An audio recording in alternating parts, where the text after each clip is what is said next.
Good Monday afternoon to you, 4 o'clock. Time for Sports4CLE. Thanks for joining us. Hope you had a great weekend. A little later in the show, Sam Amico, hoopswire.com, will join us. We will talk plenty about the Cavs-Knicks playoff series. Cavs have to win 3 in a row if they're going to advance. We begin, though, by talking Browns. So the Bleacher Report ranked every team's offensive core ahead of this upcoming weekend's draft for the NFL. And kind of interesting. So Bengals were ranked 1, Eagles 2, 49ers 3, Jaguars, Bills, and Chiefs 4, 5, and 6. The Browns check in at number 7. Cleveland has a high-level player at each position, ranging from quarterback Deshaun Watson to running back Nick Chubb, wideout Amari Cooper, wide receiver Donovan Peoples-Jones, tight end David Njoku contributed 600-plus yards 2022, and the Browns added Elijah Moore in an off-season trade. Browns ranked ahead of the Chargers, who were 8th. Let's welcome in Scott Petrak, Browns beat reporter from the Elyria Chronicle-Telegram, as well as BrownsZone.com. And you look at that, 7th in the entire NFL, that makes sense. It tells you everything should be on the defense. Yeah, and I think it's a reason to be optimistic, right? If you're a fan and somebody has you ranked that high, close up there with the Chiefs. To me, we've talked about it a million times, Dave. It's all about Deshaun Watson. If he plays at a level that's similar to Joe Burrow and Pat Mahomes and the guys in front, the teams in front on that list, then yeah, the Browns should be right there because I really like Amari Cooper and Elijah Moore and Donovan Peoples-Jones, and how do you not love Nick Chubb? So yeah, I get it. I'll tell you what, the thing on that list that kind of surprised me is San Francisco. I know they got a lot of pieces and I know they're good, but they don't really know who's playing quarterback this year. So it feels a little high for them. Yeah, and I thought the same thing, and I thought the Jaguars were also a little bit high. I know Lawrence is playing well, but you got some questions at skill positions.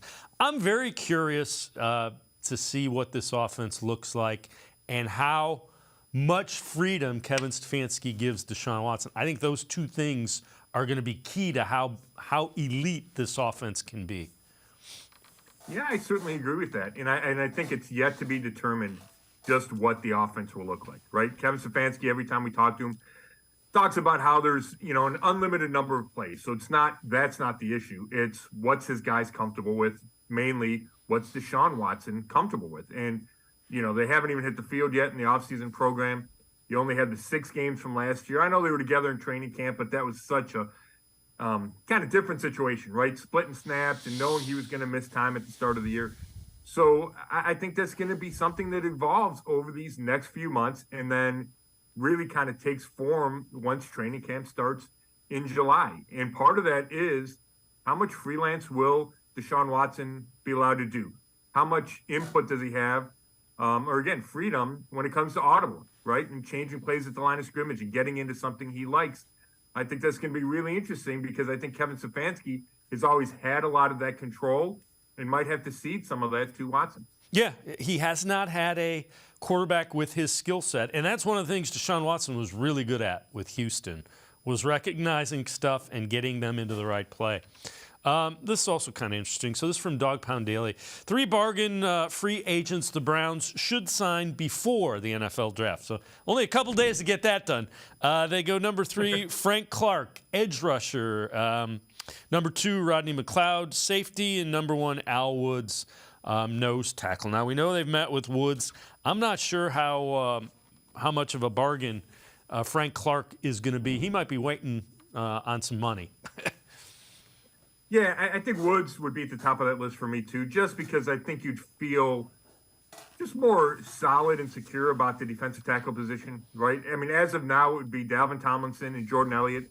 And, Elliott's fine, but he wasn't what they needed him to be last year in that starting role. There were such high expectations from him and his teammates and the coaching staff heading into last year, and he just didn't meet those. So if you get Woods, I think that would kind of shore up the run defense, give you 2 solid guys, 2 proven guys, and then you could figure out from a pass rush perspective, right? Whether it's Elliott or Winfrey if he's still around, or you move an end inside, right? You can do a lot of stuff on third down, but Woods would be kind of a sure thing. I think they need to add a safety at some point, whether that's a draft or free agent. They have 2 starters and then 2 really unproven backups. So that's another interesting pick. And I know they're going to add at defensive end, right? Andrew Berry admitted that. I'm just not sure Frank Clark is the right fit. Yeah, I'm with you. I agree wholeheartedly with Woods. The reason being is it gives you the ability to let somebody, if Jordan Elliott isn't getting it done, he doesn't have to play 40 snaps, 45 snaps. So I agree. This from Pro Football Focus, 2023 NFL Draft. Biggest questions for each and every one of the 32 teams in the NFL. For the Browns, their question is, can they make something out of nothing? If the Browns are going to have a successful draft, they'll need to get savvy. Doesn't have its own selection in the first 2 rounds, and they pick only twice in the top 100. And that's a valid question and a valid criticism. Yeah, I mean, I think part of it is, obviously Deshaun Watson, was the first-round pick, and Elijah Moore dropped you from 42 to 74.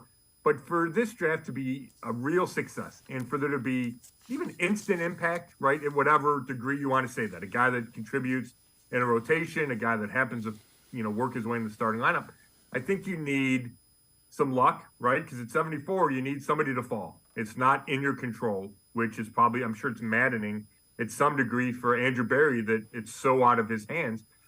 Then I think the other part is you need to be creative in whether that's possibly trading up from 74 to, let's say, 60 because somebody's falling that you really like, or turning 74 or 98 or one of those, 4th or 5th rounders into a player on another team, right? A team drafts a guy and then a veteran becomes available and you can get him for the cost of one draft pick. Like that, to me, could be another way the Browns could win a draft in which they don't have a whole lot of capital. Yeah, and so they're going to pick twice in the 3rd round. So the natural thing is let's take a look at some of the guys that have been picked the last several years in the 3rd round. We're going to go back 2017, Alvin Kamara, Dwayne Smoot, Cooper Kupp, Pat Elflein, all NFL guys with solid careers. Chris Godwin was a 3rd-round pick. Kareem Hunt, we know about him. You go up another year, 2018. Michael Gallup was a 3rd-round pick, as was Orlando Brown. Same draft a little bit later. Mark Andrews, Arden Key, a guy that the Browns had some interest in free agency. 2019, Draymond Jones was a 3rd-round pick. Pratt, David Montgomery, Devin Singletary, pretty good running backs. Terry McLaurin, Chase Winovich, David Long, an undersized guy that you see there from Michigan as well. So, Scott, the Browns haven't had a lot of success in the 3rd round. Now, they did get Martin Emerson, who everybody liked a year ago. That's 3rd round is also where you had Elliott, who hasn't hit. You had Jordan Phillips, who hasn't been able to stay healthy. But there are guys every year in the 3rd round that end up being really good NFL players. We just took a look at a couple of them. Yeah, I think that's worth remembering for sure. There's hits and misses on that list, right? Chase Winovich probably hasn't lived up to what the Patriots hoped he would be with the 3rd-round pick. He's no longer in Cleveland after a year. But then you get a guy like Kareem Hunt, and there's a reason he was around in the 3rd round. I mean, Mark Andrews, right, jumps off that list because how good he is. So, I think it's important to manage expectations. You don't expect, or you probably shouldn't expect as a fan, for whoever the Browns pick at 74 or 98 to come in and have a huge impact right away. Having said that, those picks are important, right? They're not throwaway picks. The Browns need to be better at hitting on those, whether it's a guy that just contributes some form or fashion early and then develop, right? Like 3rd rounders need on a really good roster and a really deep team. Those 3rd-round picks need to develop into starters. And that's what the Browns were hoping for with Jordan Elliott and Jacob Phillips. And it just hasn't worked out, right? Elliott got his chance last year and wasn't good enough. Phillips has never been able to stay healthy, like you mentioned. And even when he's played, I don't think he's made the impact, which could be attributable to the injuries, but he hasn't had the impact when he's been in there. So I think they know what they want to do from a development standpoint and bring these guys along, but it hasn't gotten to where they need it to be. Yeah, and the other thing is, keep in mind, let's see if Jim Schwartz can identify, okay, we're not going to ask this guy to do this in our system. We're going to only ask him to, third round, guys have traits, and Andrew Berry talked about it. There's traits that are elite, and then there's other things that they don't do well enough. So the key is finding a guy you can plug into your system that has traits you can play on. Yeah, and I think it's going to be really interesting to see how much impact Jim Schwartz has on this draft, right? Whether or not anyone admits it. I know Andrew Berry talked about him and Bubba Ventrone really being helpful in the pre-draft meetings, right? And who they like and what they're looking for. But do they get a Schwartz guy or two, whether it's D-tackle or D-end, wherever it is? Do they get a guy that he says, hey, this is exactly what I'm looking for. This is a player I want. It'll be interesting to see how Berry and his personnel staff handles that. But, when you say Schwartz in third round, you also got to bring up Anthony Schwartz, right? I mean, that's an example of one of those third-round picks that doesn't work or hasn't worked. Yeah, I missed the pun there, but that's a really good one. Scott Petrak and I are going to step aside, take a quick time out, other side of the break. We'll talk a little bit more about the draft. We'll hear from Andrew Berry relative to draft picks. Sports for CLE will be right back. Stay with us. The Ohio Lottery Partners in Education program recognizes role model students and teachers from across Ohio. Nominations can now be done completely online. To nominate a deserving teacher or student, go to ohiolottery.com. In the About section, find Partners in Education. There you will find links to the nomination forms. Students, kindergarten through 12th grade, can be academic all-stars. Teachers can be honored as a Teacher of the Month. The Ohio Lottery Partners in Education, where stars shine. The Greater Cleveland Sports Hall of Fame celebrates the star athletes and notable sports figures who were born or have made their home in Greater Cleveland. It tells the story of discipline, commitment, perseverance, sportsmanship, and excellence in achievement. It encourages and inspires those who believe in sport and its direct impact on the well-being of our community. Go to clevelandsportshall.com or follow us on Twitter at GCLE Sports HOF for more details.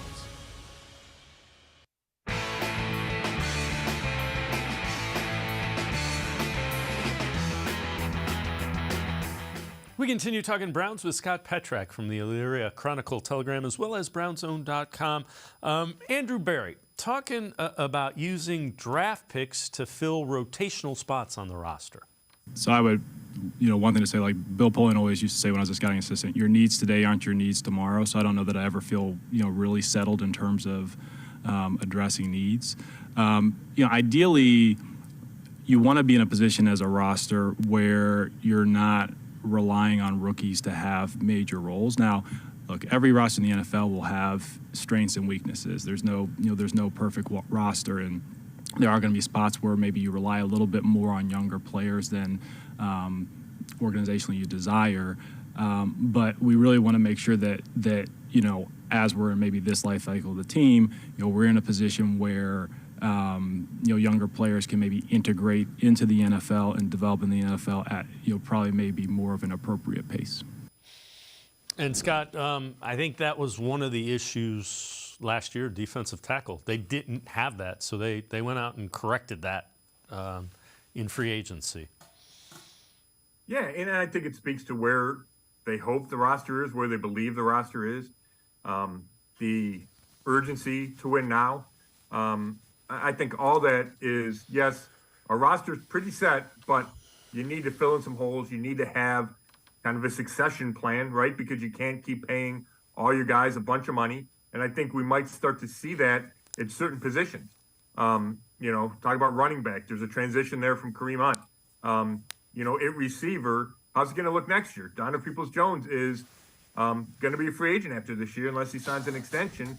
So how do you figure out that position moving forward? So, it's interesting. We all focus on this year and this draft, but Andrew Berry's he's not BSing when he talks about having a foot in the present and a foot in the future, and how your draft needs or your team needs change even from one day to the next, right? Stuff happens. Guys get hurt. Guys get arrested. You never exactly know, which is why you can't be completely need-driven in the draft, even though we all want him to be, because everybody's focused on 2023. Yeah, and you can't continually sign free agents to plug holes. You have to develop some as well. This is kind of interesting. So a mock draft from Matt Miller from ESPN.com. With the 74th pick, he has the Browns going defensive tackle Zach Pickens. So here is Zach Pickens' scouting report from NFL.com. And it's kind of interesting. Projected to go second or third round. The comp, Maurice Hurst, to the Browns signed. Athletic interior defender with experience and length, gap control tackle. Also the quickness to play, traits that might be better suited in attacking upfield. And Scott, when I look at that, that screams Jim Schwartz, kind of defensive tackle. I think that you're exactly right, and I think it's also kind of a hybrid of what Andrew Berry's looked for in the past, right? He hasn't drafted any 330-pound D tackles, right?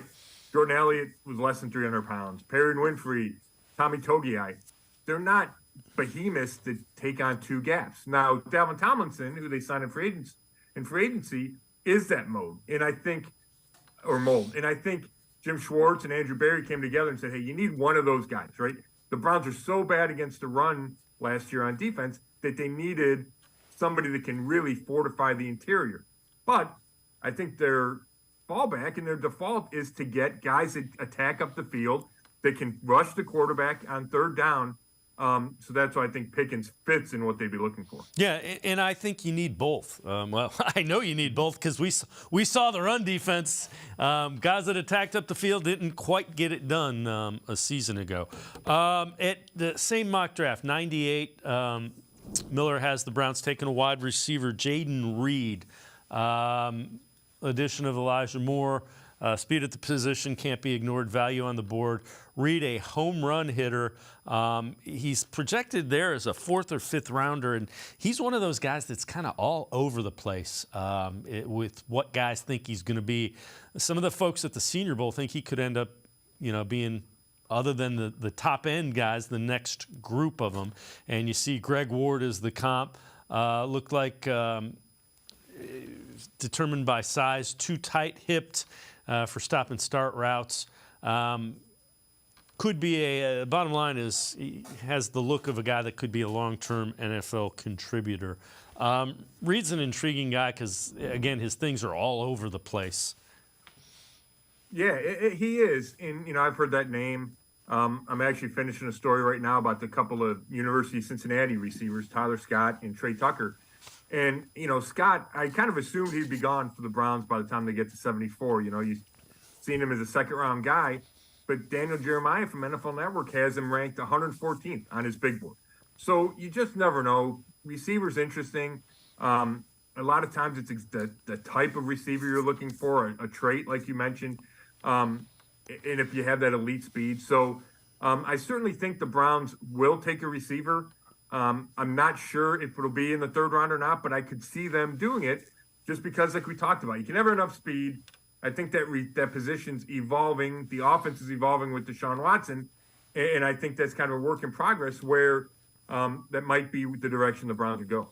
So that same mock draft, let's look at who he has the Browns going for in the fourth round. We'll group them together. So at 111, he has Henry To'o, linebacker from Alabama. 126, he's got him taking a running back, and it's Zach Evans from Ole Miss. Some people think he could go in the third round as well. But again, linebacker, running back, you got to get guys, even in that fourth round, guys that can stick around and can contribute. Yeah, and, linebacker is a position where obviously Jeremiah Owusu-Koramoah is the exception. They took him in the second round, they moved up. But I think the Browns are more comfortable filling that position with, 1-year free agents or kind of mid to late round draft picks. Jacob Phillips, like you mentioned, was a third rounder. So I could see the Browns certainly taking a linebacker in the third or fourth round. To me, if you talk about all the pressing needs, I might say linebacker's number one. And the reason I say that is there's such question marks surrounding Anthony Walker Jr. and Sione Takitaki with their injuries. Are they going to be ready to go week one? Are they going to be back where they need to be coming off for Walker's a torn quad tendon and for Takitaki, the torn ACL in December? So I think you have question marks there. and you have JOK who's coming off an injury himself, but not as serious, didn't have surgery.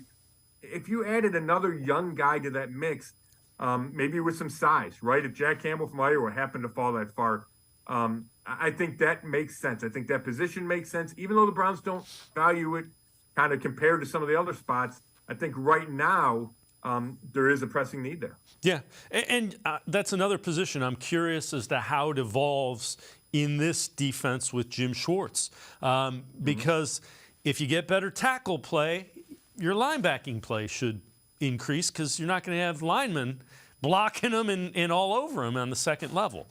No, that's a good point. But he also says, they also talk about, Myles Garrett said last week, we create chaos and then they clean it up behind us. So I think that linebacker position is going to be important.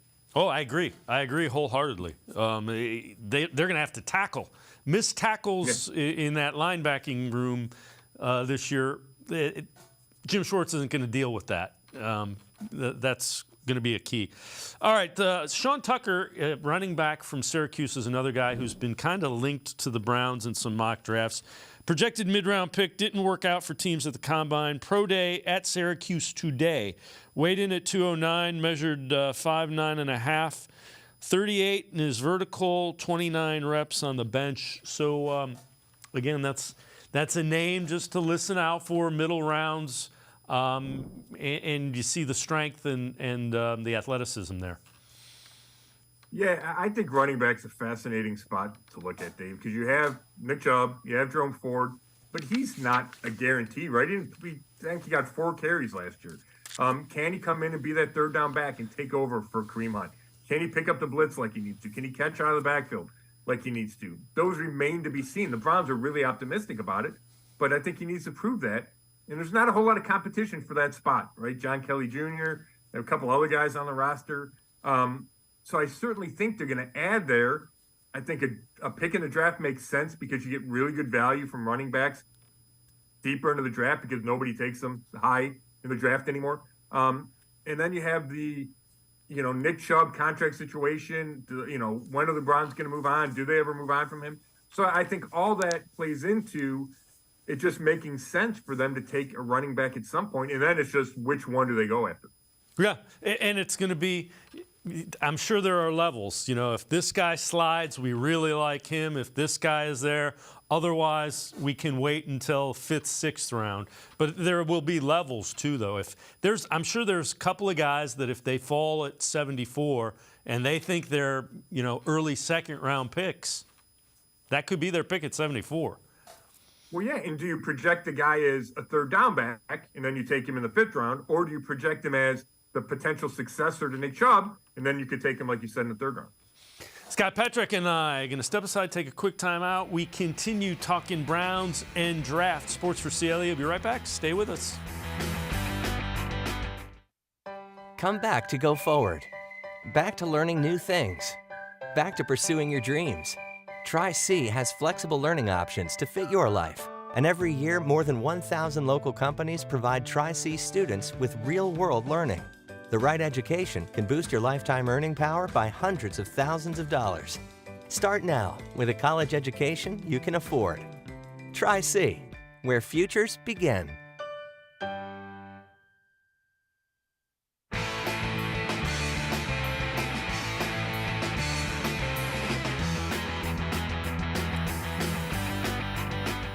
We continue talking Browns with Scott Petrick from the Elyria Chronicle Telegram as well as BrownZone.com. Scott, I know you answered this in your mailbag. Anthony Walker signed a 1-year deal, 3rd straight season, which could suggest the organization does not view him as a long-term thing. Do you think the Browns look for an immediate impact veteran, or do you think they look at 74? We talked about it a little bit.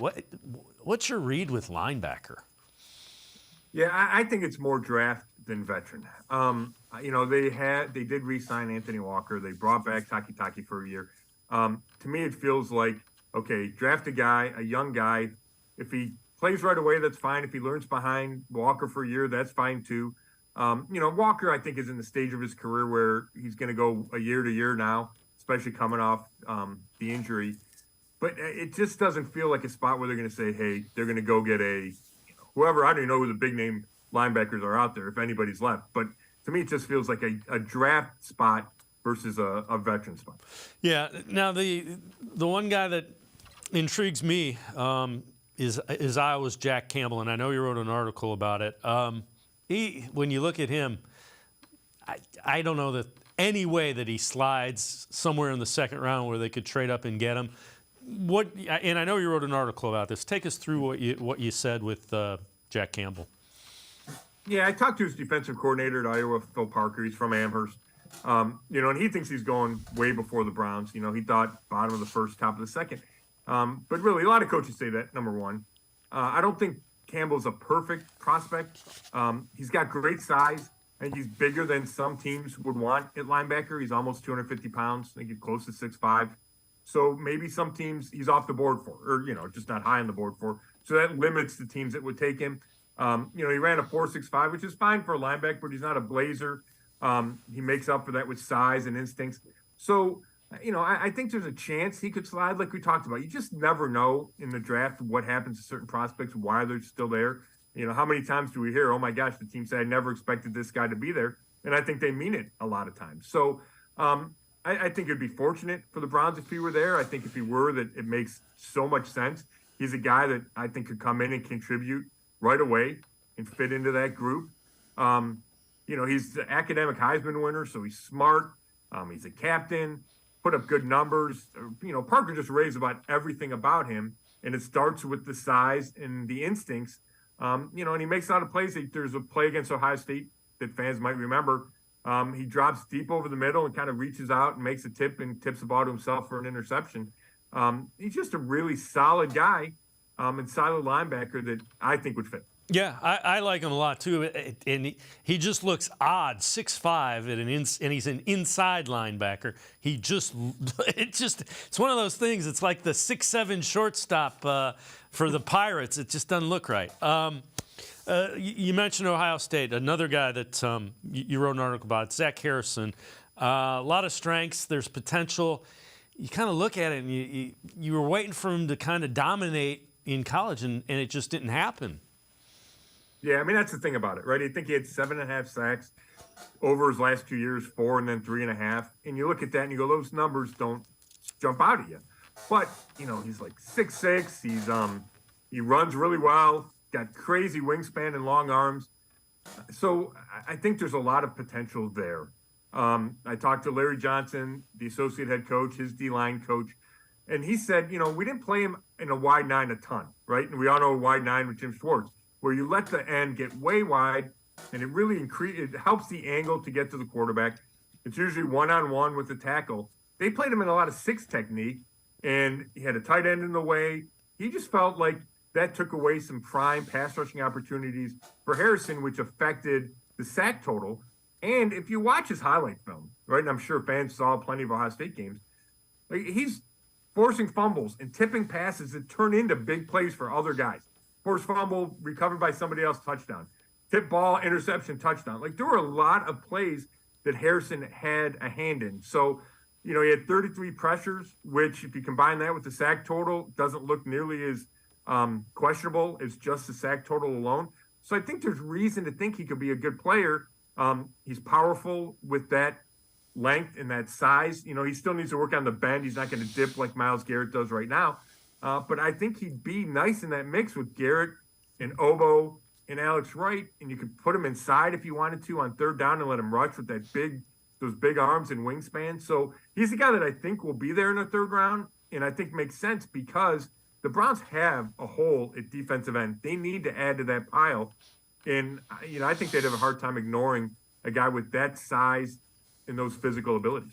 Yeah, and to your point, if speed and speed to power is going to be key because it's almost like you're putting the ends in starting blocks and say, all right, get around them. That's basically what Jim Schwartz's system does.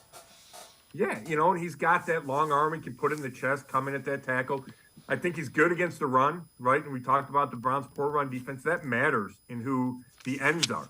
And Obo's not the biggest guy, so could they have a mix there where, Harrison plays some outs, some end early and downs and then part of that rotation. So, I know the numbers aren't there, but I think it might be a guy we have to look a little bit beyond the numbers. Yeah, and you also brought up a really good point. I think Jim Schwartz's defensive line will have, much like a wide receiver room, you're going to have guys with different traits and different skill sets, and you're going to look to add all the pieces to build out an entire, so that situationally, okay, this is what we need, that's this guy. You're going to see him rotating in much more so than we have the past several years. Well, I was just going to say that, Dave. Not only is it traits, it's, I think, more the number's going to be bigger. The rotation's going to be deeper. Maybe Myles Garrett doesn't leave the field that much because he's Myles Garrett, but I think everybody else is going to be in and out like those hockey lines because that's what Schwartz has tended to do with his guys. Yeah, and you know what? It's worked. So the main thing is it's worked for him. All right, before we take a quick break, best landing spots for NFL drafts, most polarizing prospects from the Bleacher Report. Jair Brown, safety, Penn State, ideal landing spot, Browns, Rams, Patriots. Browns brought in free agent Juan Thornhill as an upgrade at deep safety, but Grant Delpit is headed into the final year of his rookie deal. After 3 so-so seasons, Brown could be an inexpensive replacement for a team short on draft capital. Fair enough, and it's interesting again. Schwartz will ask these guys to do things a little differently. Delpit's another guy. I'm anxious to see Delpit. I'm anxious to see some of the safeties and linebackers with Jim Schwartz. Yeah, I'm with you. And, I thought Delpit played better at the end of last year, but, Bleacher Report makes a good point in that, at some point the Browns can't pay everybody, right? And I mentioned Donovan Peoples-Jones. Maybe Delpit falls into that. They already decided to pay Juan Thornhill $7 million a year. Will they pay Grant Delpit that kind of money? Maybe more than that? I don't know. I guess it depends on how he plays, right? If he's an all-pro this year, then, yeah, you have a different conversation. But that's a position where they could decide to move on from him. And on top of that is you have Delpit, you have Thornhill, then you have, it's DeAnthony Bell, and I forget the fourth safety that's on the team, and neither of them have played, significant snaps in the NFL. So there needs to be depth added, and I could certainly see that coming in the draft. Without questions. Scott Petrak and I are going to step aside, take one more time out. Other side of the break, we'll hear more from Andrew Berry. Talk about 5 draft moves that the Browns could make that would set them up nicely. Sports for CLE. We'll be right back. Stay with us. The Ohio Lottery Partners in Education program recognizes role model students and teachers from across Ohio. Nominations can now be done completely online. To nominate a deserving teacher or student, go to ohiolottery.com. In the About section, find Partners in Education. There you will find links to the nomination forms. Students kindergarten through 12th grade can be academic all-stars. Teachers can be honored as a Teacher of the Month. The Ohio Lottery Partners in Education, where stars shine.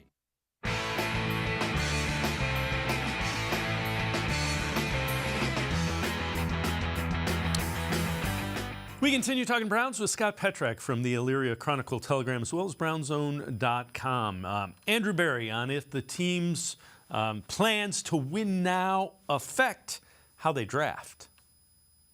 Probably every general manager, in the sport, you has to really, and you've heard me say this, have a foot in the present and a foot in the future. And that really won't change now. Maybe how much of your body is leaning present versus future, may change as either your team matures or ages out, or if they're really young. And certainly we believe we have a group of players that should allow us to be competitive in the fall. But that doesn't mean that you punt or don't consider future years in your planning. And Scott, we alluded to that last segment, and he's being honest. But I think the only thing that is in the future is the foot and part of his ankle right about now. Yeah, it's just the reality of it, Dave, right? And we've talked about it before. You trade for Deshaun Watson, you give up 5 draft picks, including 3 first-rounders. You pay him $230 million guaranteed. That screams win now. Kevin Stefanski and Andrew Berry, they're heading into their 4th year. They've missed the playoffs the last 2 years. That screams win now. So all of it does. Now, I get it. There has to be a balance there, and you can't just punt the draft, right? Trade all your draft picks for players. That doesn't work. You have to think about, okay, what happens a year from now, 2 years from now. But I think you're right. If there's a leaning one way or the other, it's certainly about to tip over to the present. All right, we have some developing news in the NFL. The long rumored trade has finally happened. So the Jets get Aaron Rodgers, pick number 15, a 2023 fifth-round pick. The Packers get the 13th pick, the pick that they acquired from the Browns in the Elijah Moore trade, a sixth-round pick, conditional 2024 second-round pick, becomes a first if Rodgers plays 65% of the plays. So the AFC just got another elite quarterback, as Aaron Rodgers is, in fact, the New York Jets quarterback. And they got some pretty nice offensive weapons over there right about now as well. Yeah, they do. And I still think he's got a lot left, and I think he'll be extremely motivated to go win there. It'll be interesting to see how he handles the media. In New York, they might not put up with some of the stuff he got away with in Green Bay. But yeah, it just adds to the list of teams the Browns are going to have to beat, quarterbacks Deshaun Watson's going to have to compete with. You know, and I think the Packers got a decent deal there, right? They get a second, they move up 2 spots in the first. And then, you know, I assume Rodgers is going to play 65% of the snaps. So then you get a first next year. Then Green Bay might not be, or, you know, who knows how good the Jets will be, but they still get a first-round pick. That seems pretty good, and none of it, from what we can tell, is contingent on Rodgers playing beyond 2023. Yeah, and, you know, the question becomes, you know, how many years has he got? You know, I think you're right, but I don't know how long he really wants to play football. The more you hear him talk, he's got a lot going on. Which is why I think it's a good trade for Green Bay, right? Yeah. They give up 1 year for a second, a potential first, and you move up a couple spots.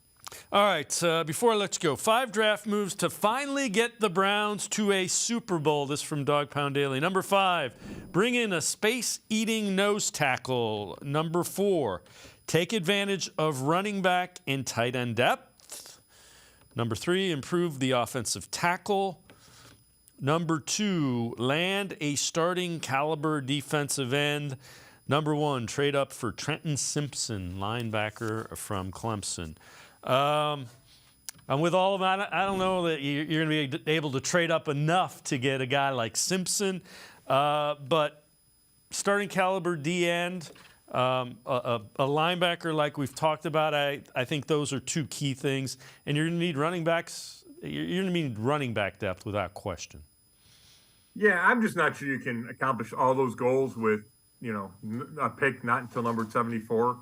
You know, the nose tackle we've talked about, I think Dalvin Tomlinson probably fits that bill. I don't know if they go with another huge one. Maybe they do. I don't know if that's a huge need. I like the idea of taking advantage of a draft deep in running backs and tight ends. Those aren't screaming needs for the Browns, but I think you take advantage of where the depth or where the draft has depth. You can always augment.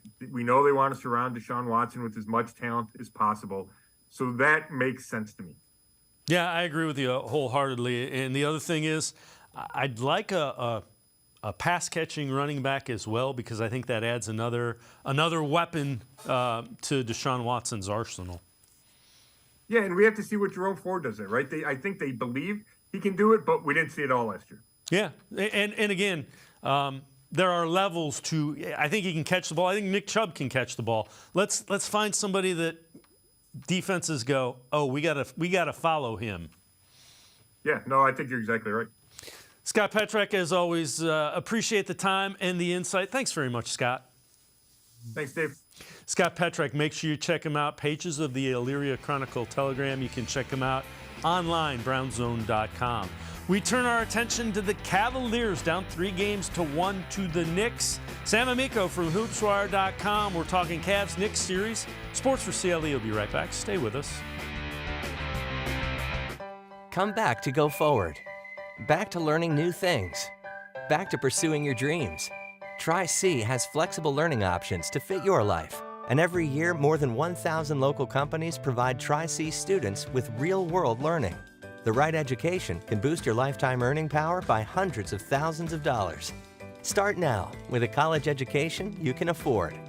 Tri-C, where futures begin.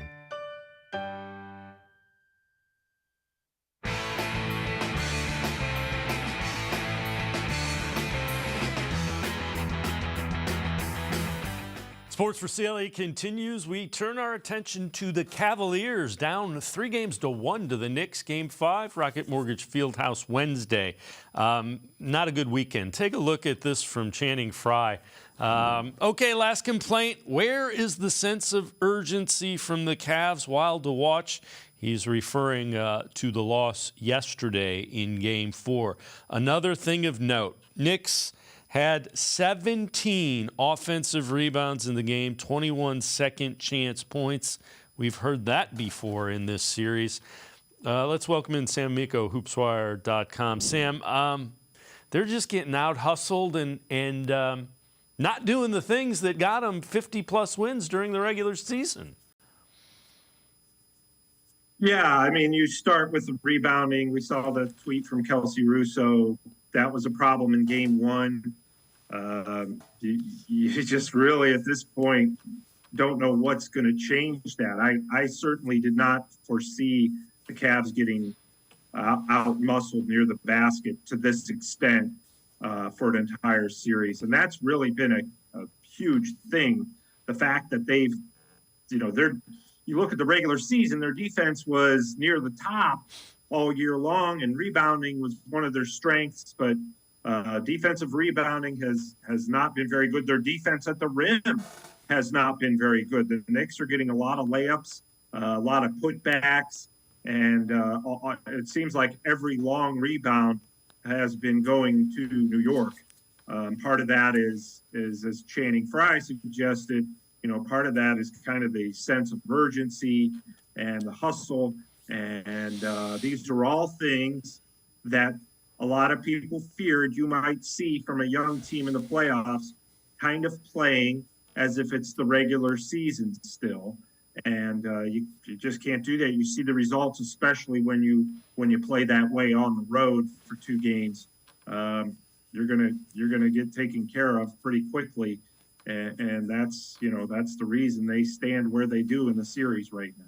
Yeah, and it hasn't been Julius Randle. Julius Randle hasn't really been a factor in the series. Brunson and then Isaiah Hartenstein, Mitchell Robinson. Those are the 2 guys, Hartenstein and Robinson.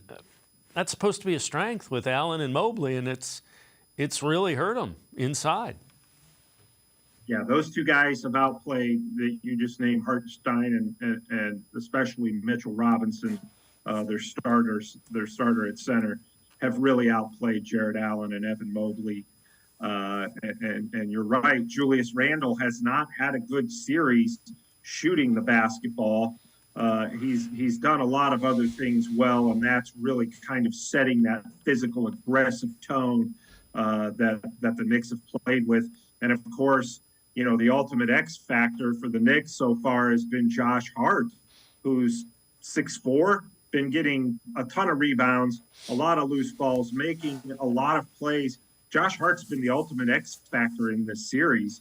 The Knicks are 20-9 since they've gotten Hart, which I tweeted out earlier. But it's just been a case of the more aggressive, more physical team is having their way. And the Cavs look like they don't, for 3 of the 4 games have looked like, boy, we weren't ready for this and we didn't expect this. And again, in their defense, we kind of talked about this heading into the playoffs, is teams with young cores that have not been in this situation before get a little shell-shocked. And that's where the Cavaliers are right now.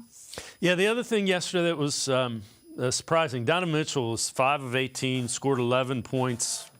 Could argue worst performance of the year for Donovan Mitchell. And along those lines, the Athletic tweets, I played like you fill in the blanks there. Darius Garland on Donovan Mitchell taking the blame for that Game 4 loss. I think he's putting too much on himself. That's what all-stars do. I mean, just try to blame everything on himself, but it's not on him. This is a group effort. This is Cleveland basketball. It's not just on him.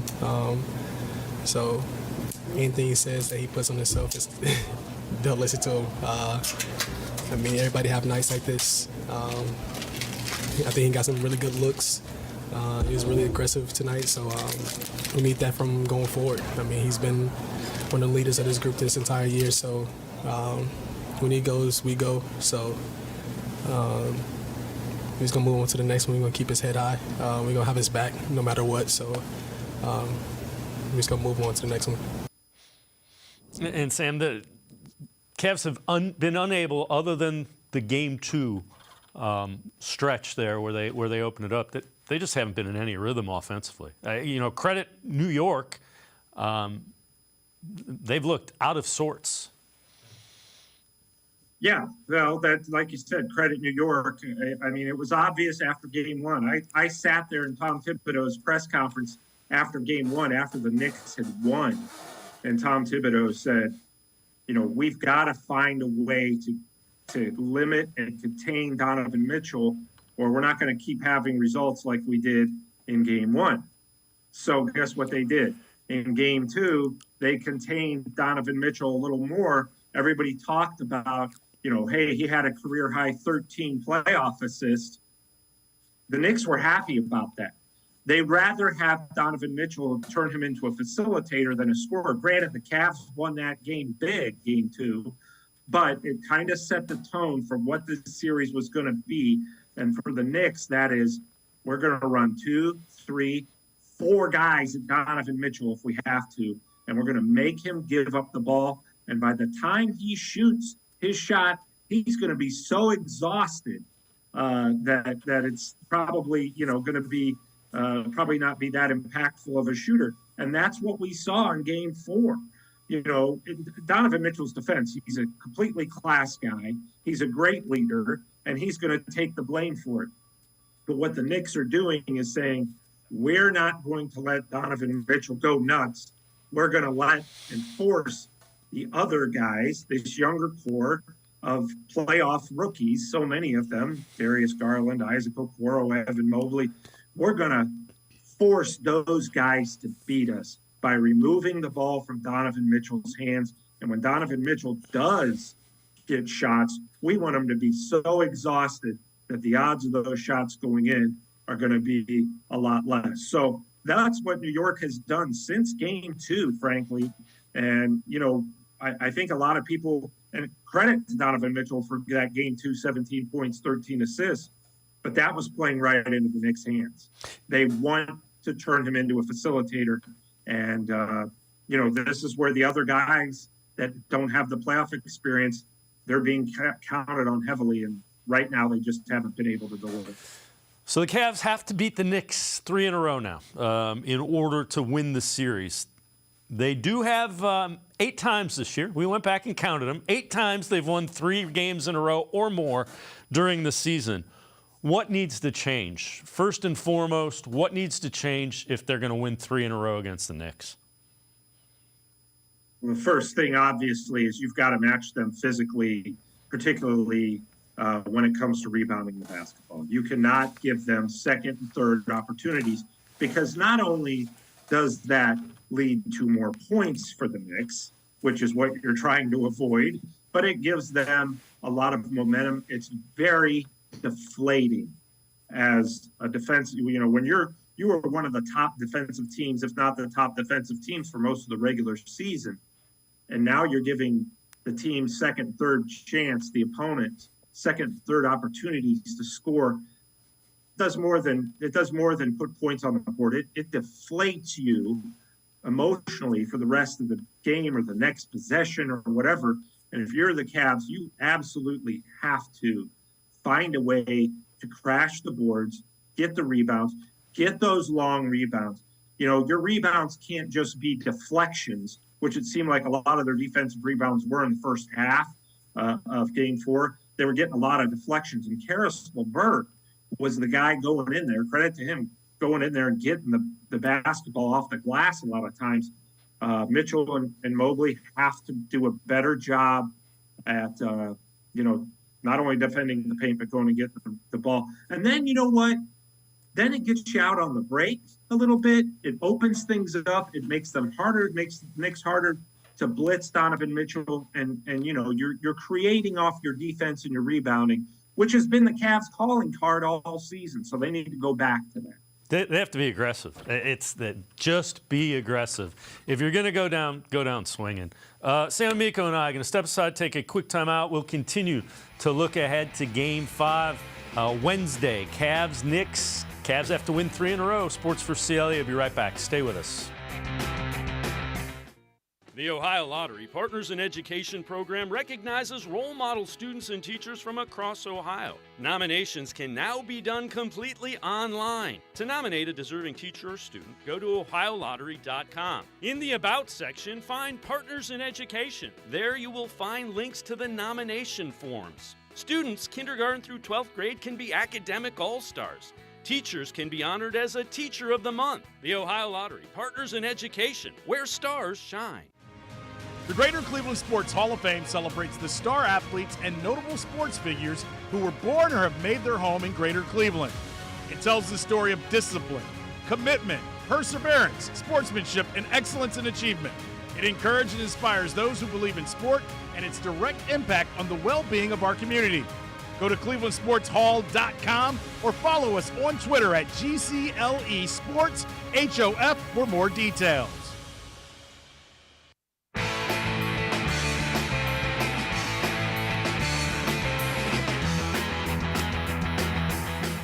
We continue talking Cavs down 3-1 to the Knicks with Game 5 coming up at Rocket Mortgage Fieldhouse Wednesday night with Sam Amico from hoopswire.com. Darius Garland talking about trying to get more offense generated for this Cavs unit.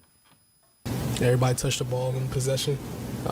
Keep the defense moving. Like I said, Mitchell can't do anything. Can't do two things at once. We just got to keep moving him, break him away from the basket. He wants to block shots, pump fakes, draw fouls on him. Just get their bigs moving. Has that been a point of emphasis and it just hasn't been executed? Or? I think we got away from it most of the time, yeah. I've been trying to just move the ball, let everybody touch it at least once in a possession, not just go iso ball or matchup hunting. So we've been talking about it a lot more, and we see what worked. We're just going to go back and watch the film, go look at the start of the second half, see what we can do about that, and to try to translate it to next game. Sam, that brings me back to what I was saying with being aggressive. They need to attack. It's not just moving the ball, it's moving the ball with a purpose. And the one thing I did see, Isaac Okoro started attacking instead of taking threes during a section of that. They need that from LeVert. They need that from everybody. Yeah, I know Isaac Okoro lost his starting job there. He's played limited minutes. I think he's been fairly impressive in his limited minutes. He's not knocking down the three in the corner, and the Knicks are begging him to take it. But he's at least been playing aggressive and bringing some energy when the Cavs desperately need it. So, a lot of people rip on Okoro a lot, and I think he's stayed with it. And they need more of that. They need more stick-to-itiveness. And I thought in the third quarter of Game 4, the way Darius Garland played, the way he came out and attacked and was aggressive and did not – he even it seemed like was really even more determined defensively than ever before in the third quarter, Garland. So, they've had their moments of that, but you have to sustain that, and that's tough to do. You have to sustain it for a full game. And when you're a young team with very little playoff experience, that can be hard to do. But you're right, Dave. They can't just – it's not just about moving the basketball. They do a fine job of moving the basketball around the perimeter 25 feet from the hoop. They've got to do a better job of attacking. And Okoro did set a good example of that. Karis LeVert has set a good example of that. And I think they're all trying to attack, but credit to the Knicks defense for keeping them out of the paint quite a bit. So, to me, offense, even though they scored 79 points in one game, is not a big issue, because if they can defend and get rebounds like they can, those points are going to go up again in transition. You're going to get more transition opportunities the more you rebound the basketball. And that's really been their Achilles heel, which, again, Dave, I'm surprised because I didn't know if they'd win the series, but I sure didn't suspect they would get out-muscled and out-physicaled under the basket. Yeah, it's been eye-opening without question. I know you wrote about this in your dribbles, Sam's Cavs dribbles. Okoro and Chetty, nice. They play hard. But if the Cavs want to take that next step, they have to upgrade the small forward position. It's been the biggest issue in the postseason. Far from their biggest issue, but it has been an issue. And it's an issue we kind of have talked about quite a bit. That's kind of the marquee position, if you will, for championship teams in the NBA usually. Yeah, you look at all the teams that are winning titles or going to the championship series, that they're really strong at the wing spot, shooting guard, small forward. Some of them have a few. Steph Curry, even though he's listed as a point guard, is really more of a shooting guard, scoring guard. And then they had Klay Thompson and Draymond. All of those guys. And, of course, the Cavs had a once-in-a-lifetime guy in LeBron James in his prime. So, that's usually what we see. And again, this is looking, to the next transactional phase this offseason. Cavs realize that this is something that needs shored up for them to take the next step, and not just shored up, but greatly improved. And I think Karis LeVert has done a nice job. Could be back as a guy off the bench. And you may even develop into or become your starter, but then you've really got to improve that spot off the bench, I think, and get some size in that spot, and particularly some shooting. So that'll be something that they're going to want to do, obviously, this offseason to target that kind of taller shooting guard or taller wing player, small forward type, because that's an area that's really impacted them, and that you're going to have to improve to get to the next level. And you know what? In the Cavs' defense, they weren't just they didn't have any illusions of getting to the finals this season. This was the first step in the playoff process. So, they know that needs to be improved, and I'm sure they'll look into it. All right, before I let you go, keys to Game 5. What are we looking at? What do we need to see early, and what do we need to see more consistently? Yeah, well, we already talked about the rebounding. That's obviously very clear. You have to find a way to get Donovan Mitchell going, whether that's setting more screens, coming up with some new plays or something to just to get him going. Because when Donovan Mitchell gets going, I think it makes it easier on the other guys, the younger guys. They see him going crazy, and it takes the pressure off them. Right now, all the pressure is on the playoff, like I like to call them, the playoff rookies. Garland, Mobley, Allen's not a playoff rookie, but close enough. And the role players, the reserves, I guess I should say, the bench guys, they've got to. Somebody has to have a decent game, whether it's Chetty or Danny Green or Isaac Okoro. So they definitely need help in reserve, because Josh Hart, he started Game 4, filled in for an injured Quentin Grimes, but he's been coming off the bench, and he's just been, picking the Cavs apart. So physical play, be more physical, get Mitchell going, find a way to do that. And, you don't need a lot of points off the bench, but you do need productivity. I would say that those are the three biggies. And then you get Game 5. If you can get Game 5 and get some momentum, who's to say you're going to go to New York and stink it up again? But the key, you're not going to win all three games Wednesday night. Just take care of business Wednesday, win that game, and then move on to the next one and worry about that then. Sam Amico, hoopswire.com, as always. Great stuff. Appreciate the time and the insight. Thanks very much, Sam. All right, Dave, thanks for having me, and we will chat at you soon. Sounds good. Sam Amico from hoopswire.com. Check him out, all things Cavs as well as around the NBA. That's going to do it for this edition of Sports for CLE. We'll see you back here tomorrow at 4 o'clock. Have a great night, everybody. See you tomorrow at 4 on Sports for CLE.